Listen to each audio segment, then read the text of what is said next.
Shalom saudara-saudara, selamat pagi semuanya.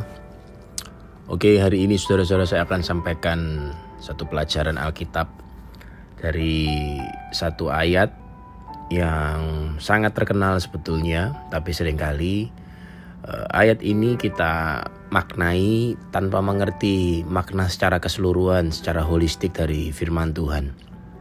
Jadi seringkali ayat ini tidak memberikan kepada kita satu gambaran yang menyeluruh, dan seringkali kita masih bingung tentang ayat ini ya. Jadi saya akan mengajar saudara hari ini supaya kita benar-benar bisa mengerti secara menyeluruh. Oke saudara, dalam kitab Matius pasal yang ke-6 ayat yang ke-25 dikatakan begini: "Karena itu aku berkata kepadamu, janganlah khawatir akan hidupmu, akan apa yang hendak kamu makan atau minum, dan janganlah kamu khawatir pula akan tubuhmu, akan apa yang hendak kamu pakai. Bukankah hidup itu lebih berharga, lebih penting artinya daripada makanan, dan tubuhmu itu lebih daripada pakaian? Pandanglah burung-burung di langit yang tidak menabur dan tidak menuai dan tidak mengumpulkan bekal dalam lumbung, namun diberi makan oleh Bapamu yang di surga. Bukankah kamu jauh melebihi burung-burung itu?" Nah, saudara-saudara, ayat ini seringkali dulu ketika pertama kali saya bertobat ketika saya masih remaja, saya memegang ayat ini. Saya belajar untuk berpaut pada ayat ini bahwa Tuhan memelihara hidup saya, Tuhan ada di pihak saya, Tuhan akan memelihara hidup saya senantiasa. Dan sometimes berhasil ayat ini untuk bisa menolong, menenangkan hati saya. Tetapi kadang juga ayat ini tidak bisa membuat saya menjadi tenang. Mengapa demikian saudara? Karena yang saya rasakan adalah seperti ini. Seolah-olah bahwa ayat ini mengatakan, diajarkan oleh pendeta saya dulu, hanya pada satu sisi. Bahwa kita tidak usah khawatir, tidak usah ngapa-ngapain, karena kita mengumpamakan diri kita seperti burung-burung di udara, seperti binatang-binatang yang dipelihara oleh Tuhan. Tapi saudara-saudara, dengan seiring berjalannya waktu saya belajar terus firman Tuhan, dan akhirnya saya mengetahui kenapa Tuhan katakan seperti ini. Kita tidak bisa melihat Alkitab dari satu sisi saja. Kita harus melihatnya secara menyeluruh. Oleh karena itu, Tuhan mengajarkan kepada kita untuk kita ini bertumbuh. Tuhan mengajarkan kepada kita untuk kita berubah dari satu kedewasaan kepada tingkat kedewasaan yang selanjutnya. Yang saudara dan saya perlu ketahui adalah burung-burung di udara tidak diciptakan oleh Tuhan sesuai dengan gambar dan rupa Allah.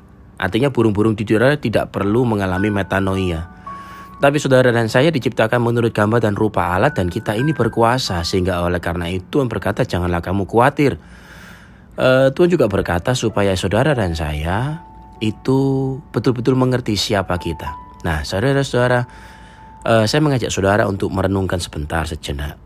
Seringkali saya sampaikan kepada saudara, dan ayat ini sungguh-sungguh saat ini menjadi kekuatan bagi saya.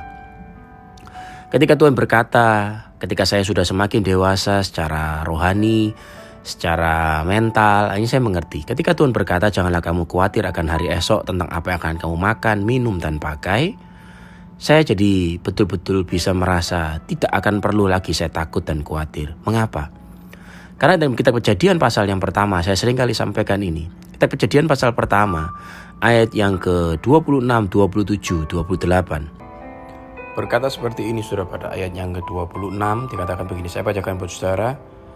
"Berfirmanlah Allah, baiklah kita menjadikan manusia menurut gambar dan rupa kita, supaya mereka berkuasa atas ikan-ikan di laut, dan atas burung-burung di udara, dan atas ternak, dan atas seluruh bumi, dan atas segala binatang yang melata yang merayap di bumi." Saudara dan saya diciptakan supaya kita berkuasa. Amin. Bukan seperti burung yang tidak diberikan oleh Tuhan kuasa. Itu pun Tuhan berkata supaya kita tidak perlu khawatir, supaya kita tidak perlu takut. Dan saudara-saudara, pada ayat yang ke-27 katakan, maka Allah menciptakan manusia itu menurut gambarnya. Menurut gambar Allah diciptakannya dia. Laki-laki dan perempuan diciptakannya mereka. Ayat 28 penting saudara. Ini yang menjadi tugas kita, ini menjadi pegangan saya tentang apa yang harus saya lakukan. Tuhan sudah memberikan kepada saya dan saudara, dan saya tanggung jawab dan kemampuan karena kita diciptakan menurut gambar dan rupanya. 28 dikatakan Allah memberkati mereka.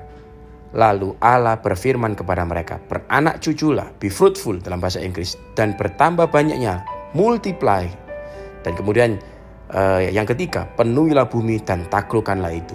Penuhi bumi bicara replenish the earth. Saudara-saudara, ada 3 hal. Be fruitful. Saudara dan saya yang pertama, menghasilkan sesuatu yang dari dalam diri kita mengalir keluar. Baik itu menjadi produk, barang, atau jasa. Be fruitful. Satu potensi ilahi, ide, konsep. Mungkin ada resep-resep masakan yang harus kita kerjakan. Sesuatu yang powerful, satu ada impian yang dalam diri kita. Mungkin ada bakat-bakat yang belum keluar, ada ide-ide yang belum keluar. Be fruitful, keluarkan itu saudara. Kemudian yang kedua, Alkitab mengatakan multiply. Produksi itu dalam jumlah yang banyak, dalam jumlah yang masif dengan kualitas yang sama. Lakukan itu saudara-saudara. Kemudian yang ketiga, penuhi bumi. Dikatakan distribusikan supaya bakat, talenta, kemampuan ilahi yang ada dalam diri saudara, yang telah diinstal dalam diri saudara dan saya, menjadi berkat bagi banyak orang, dinikmati oleh banyak orang. Dan manakala saudara dan saya melakukan itu, saudara dan saya tidak perlu takut, tidak perlu khawatir, karena Tuhan bersama dengan kita. Saudara-saudara, sekarang saya mengerti kenapa Tuhan berkata kepada kita, bahwa saudara dan saya tidak perlu takut, kuat akan apa yang akan kamu makan, minum, dan pakai. Karena saudara dan saya telah diberikan kuasa dan itu built-in di dalam diri setiap saudara dan saya. Jangan takut, jangan khawatir. Mari kita melangkah di dalam kekuatan kasih karunia-Nya, dalam pengajaran akan firman-Nya. Tuhan bersama kita, Immanuel. Dia pasti membuat saudara dan saya naik dari satu kemuliaan kepada kemuliaan berikutnya. Tuhan tidak mungkin memerintahkan kepada saudara dan saya dengan satu perintah tanpa membekali setiap kita. Amin saudara, Tuhan memberkati setiap kita.